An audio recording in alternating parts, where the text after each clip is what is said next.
Welcome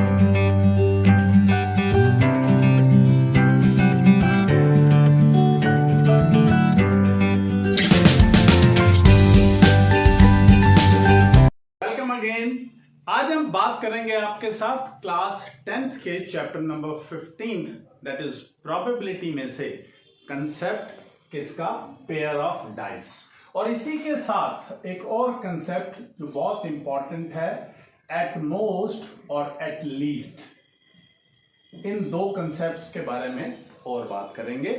this video I am making specially for one of my subscriber because the child has asked कि sir इस concept के ऊपर आप video please बना करके दीजिए। तो पहले बात करते हैं पेयर ऑफ डाइस। जब आप एक सिंगल डाइस थ्रो करते हैं, सिंगल डाई को थ्रो करते हैं, आपको मालूम है उस डाई के ऊपर है 1 2 3 4 5 and 6। So there are 6 maximum cases when we throw a single die. But when we throw a pair means दो डाइस को इकट्ठा थ्रो करेंगे, तो बच्चों के माइंड में कई बार आता है कि सर एक डाई को थ्रो करने में 6, तो दो को अगर थ्रो करेंगे तो there will be 12। No, that is wrong. It will be 6 into 6 means there will be 36 special cases. So let's discuss all these 36 cases.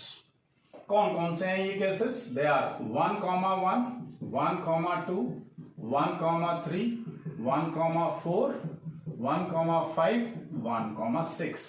Means on the first die if 1 comes and on the second also 1.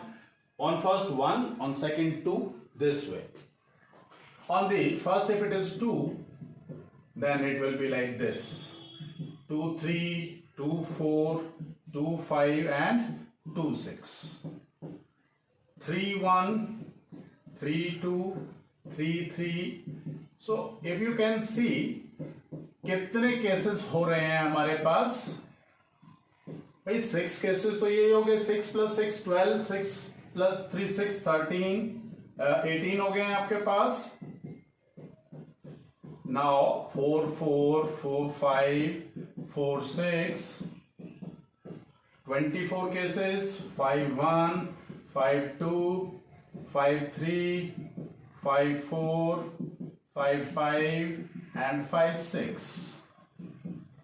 These are 30 cases: 6 1, 6 2, 6 3, 6 4, 6 5, and 6 6. So these are total 36 cases. अब एक नया word क्या आता है आपके पास? Doublets. At the time of examination or in the tests, we come across such words and उस वक्त हमें प्रॉब्लम आती है कि सर ये वाला वर्ड नहीं मालूम था। Doublet means the same numbers. Same number on both dice. दोनों डाइस के ऊपर जब सेम नंबर आता है उसको बोलते हैं doublet. So it is 1 2 3 4 5 and 6. So total number of cases are 36 and favorable cases are 6. So 1/6 is the probability. हमेशा probability is always less than equal to 1, greater than equal to 0. It shows that अगर हम इसको numerator by denominator लिखेंगे, so numerator in most of the cases will be smaller and denominator will be greater. ऊपर वाली term छोटी, नीचे वाली term बड़ी. और if you are calculating it in percentage, so it will be less than equal to 100% and greater than equal to, it is probability is greater than equal to 0%. Sometimes it can be 0% also if it is impossible event, यानी हो ही नहीं रहा. So these are the cases. So let's discuss this concept at most and at least. So I'm not erasing this. हम इस चीज को उठा करके देखेंगे. अब मान लीजिए आपके पास कहता है find the probability of getting the sum at least 8. कम से कम जो सम है वो आए 8. एटलीस्ट का हिंदी में मतलब पता चल गया हमें कि कम से कम 8 है, तो इसका मतलब है 8 और मोर देन 8। जब मैं एटलीस्ट की बात करूं तो यानी सम जो है वो 8 या 8 से ज्यादा है। तो इन द फर्स्ट केस देखेंगे आप, इसमें कहीं पर भी कोई भी सम 8 नहीं होता। इस केस में ये पहला नंबर है जिसके अंदर सम है 8। सो 2,6 इज द फर्स्ट नंबर जिसमें सम है 8। फिर नेक्स्ट में आते हैं, यहां पर 5 + 3 एंड 3 + 6, 3 5 एंड 3 6।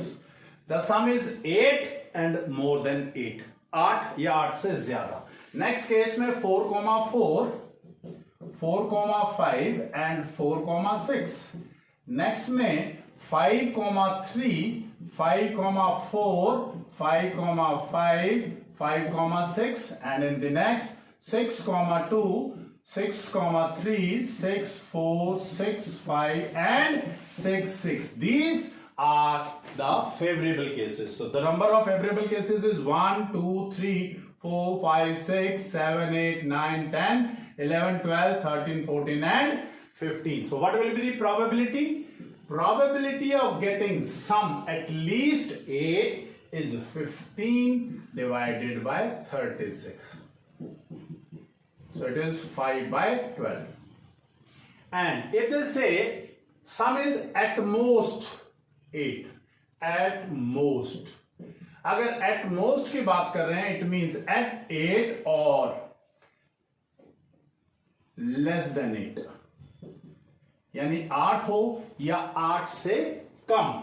अब 8 या 8 से कम ये जो केसेस हैं, इनके अलावा अब इसमें जो 8 वाले केसेस एड ऑन रहेंगे।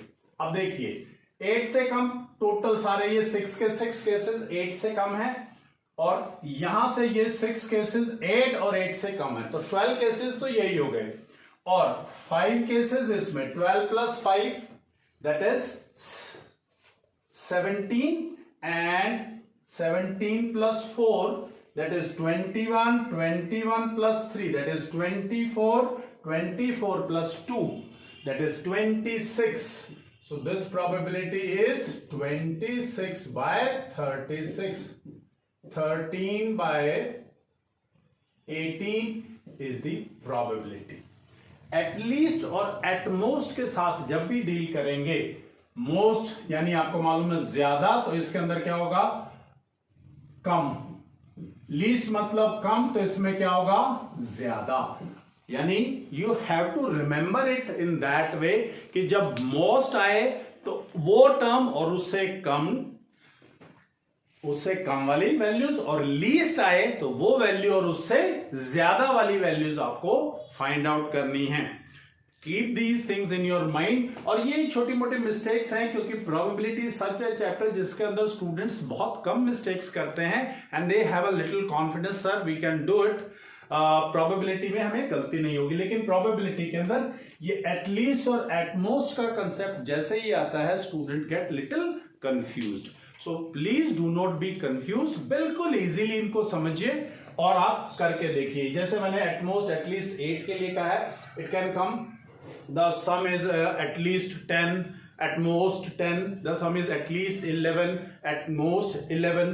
So कुछ भी वैल्यू आएगी, so you have to just understand कि दोनों केसेस में, चाहे at most है चाहे at least है, जो भी वैल्यू गिवन है ये दोनों केसेस के अंदर एड ऑन है। तो कई बार बच्चों के पास यही सेम क्वेश्चन आ जाता है, find the probability of at least 8 and at most 8। तो वो कई बार क्या करता है, एटलीस्ट 8 की निकालता है और 36 में से माइनस करके वैल्यू लिख देता है, वो भी एक मिस्टेक है। ऐसा नहीं करेंगे आप अलग से बिल्कुल केसेस लिखिए। It won't take much time, because अगर आपने ये टेबल आपने बना लिया है, so it will be easy to write down all these values. और अगर आपने इतने अच्छे से प्रैक्टिस कर ली है तो भी आप आराम से ये वैल्यूज लिख सकते हैं। In the next videos will be discussing regarding something else. Till then, thank you very much.